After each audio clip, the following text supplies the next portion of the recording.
논란이 커지자 이재명 대표는 기자들의 질문을 받아야만 했는데 뭐라고 답변했을까요? 수출로 먹고 사는 대한민국이 최대 교육국을 배제한 채 저성장의 늪을 빠져나오기란 거의 불가능합니다. 미중 갈등 중에도 테슬라, JP모건, 엔비디아 같은 미 주요 기업들은 줄줄이 중국을 찾고 있습니다. 미국뿐만 아니라 유럽의 정부 고위 관료들이 중국과 경제 협력을 확대 강화하고 있다는 사실을 우리 정부도 제대로 들여다봐야 합니다. 대표님 만나신 싱하이밍 대사를 외교부가 초치했는데요. 또 야당의 노력에 대해서 또 비난을 가하는 것은 집권 여당의 태도는 아니다. 싱하이밍 대사의 좀 발언 수위가 조금 높았다는 평가도 있는데 당연히 중국 정부의 그런 태도들이 마땅치는 않지만 또 우리의 주장을 또 강력하게 제기하는 것이 훨씬 낫다는 생각이 듭니다. 국익을 좀 더 지켜내기 위해서 공동 협조할 방향들을 찾아내는 것이 더 중요한 일이 아니겠습니까? 그게 바로 외교입니다.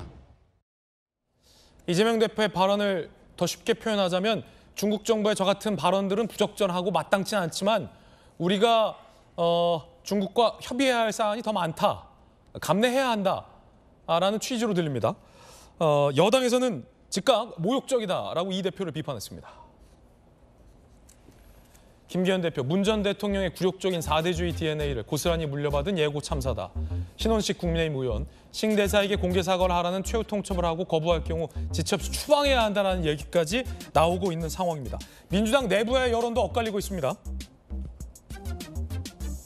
박성준 의원은 이 대표를 강하게 옹호했고요. 민주당의 한 A 의원은요, 이 대표가 마음이 급해 싱 대사의 의도를 파악하지 못하고 찾아간 것이다. 상대의 계획에 말린 측면이 있다라는 부적절하다라는 비판도 나오고 있습니다. 박원석 전 정의당 의원도 SNS에 이런 글을 올렸는데요. 현 정부의 그간 외교 실책은 다 사라지고 중국 대사의 선 넘는 방종에 판을 깔아주고 경청한 모습만 남았다라고 이 대표를 비판했습니다. 한 교수단체는 이 대표를 비판했습니다. 사회정의를 바라는 전국 교수 모임이라는 한 교수단체인데요. 이 대표에게 묻고 싶다. 싱 대사의 오만방자한 교시를 듣고도 그날 저녁 짜장면은 목구멍으로 넘어가던가 북한의 냉면 목구멍으로 넘어가냐라는 발언을 인용한 거죠. 왜 부끄러우면 국민 몫이 돼야 하냐라는 비판 성명도 냈습니다.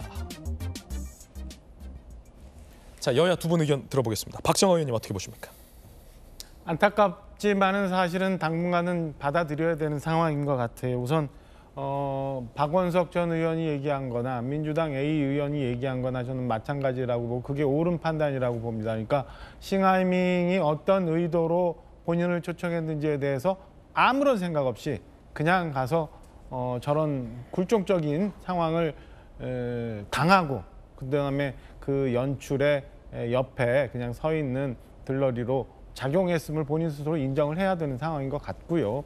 두 번째는 저희가 좀 이재명 대표의 그전 발언을 좀 봤습니다만은 대중국 관계에 있어서 중국이 최대 교역국이니까 이렇게 해오면서 그다음에 지난 몇 년 동안 중국은 큰 산봉우리고 우리는 작은 산봉우리고 중국 가서 밥 초청받지 못하고 혼자 혼밥해도 그다음에 우리 기자들이 폭력을 당해도 그리고 어떤 대표부들은 중국보다 낮은 의자에 작은 의자에 앉아서 회담을 하는 이런 굴욕적인 상황을 그동안 많이 해왔기 때문에 저는 중국이 우리를 저렇게 대하고 있다고 봅니다. 이게 바로잡기 위한 당분간의 기간이 좀 있어야 저런 것들이 중국이 달리 생각하는 시점이 오지 않을까라는 생각이고요.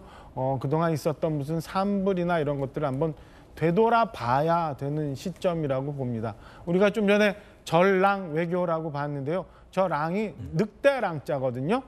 중국이 늑대처럼 저렇게 으르렁거리기만 해도 꼬리를 마는 게 대한민국이다라는 만만한 생각을 갖고 있기 때문에 저런 일들이 생겼다고 봐요. 그거를 없애버리는 당분간의 기간이 좀 있어야 되는 안타까움이 있는 게 저로서는 가슴이 아프고요. 예. 어찌됐든 저런 중국의 잘못된 생각을 고쳐 나갈 수 있도록 우리가 현명하게 대처를 해야 됩니다.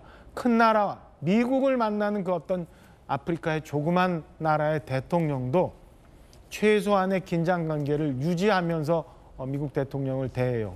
중국 주석을 대하고 그 약간의 긴장감을 늘 우리가 갖고 있지 않는 한 언제라도 당할 수 있다는 생각을 가져야 되는 거군요. 이재명 대표는 그 긴장감이 어떤 건지 외교의 정상회의에서 어떤 역할을 하는 건지 한번 이번 기회를 통해서 한번 본인이 되돌아보고 외교 전문가한테 조언을 좀 구해봤으면 하는 바람입니다. 전재수 의원님 어떻게 보십니까? 일단은 저는 정치하는 사람이 절대 양보하거나 타협하지 않아야 될 우리의 4가지 것들이 있다고 생각합니다. 네. 첫 번째는 우리의 영토, 두 번째는 우리의 역사, 세 번째는 우리의 주권, 네 번째는 대한민국 국민의 생명과 안전. 요 4가지 문제는 대통령이든 또는 뭐 야당 대표든 여당 대표든 절대 타협하거나 또는 뭐 이 양보하거나 해서는 안 되는 문제인데 이 중국 대사의 이야기는 우리의 주권 문제를 건드릴 수 있는 굉장히 오만한 발언이었다 이렇게 예. 생각을 합니다. 그리고 이게 외교관으로서 기본적으로 관례라는 것이 있는데 이런 관례를 벗어나도 한참 벗어난 그야말로 이게 오만한 발언이었다 이렇게 이제 생각이 들고요. 다만 이재명 대표가 야당 대표로서 정부 여당의 윤석열 정부의 어떤 외교 정책에 대해서 말하자면 잘못된 부분들, 부족한 부분들을 좀 보완하려고 중국 대사를 만난 측면이 분명히 있습니다. 예를 들면 우리가 지금 미국, 그다음에 유럽, 일본의 교육 규모를 합한 것보다 중국과의 교육 규모가 우리가 훨씬 더 큽니다.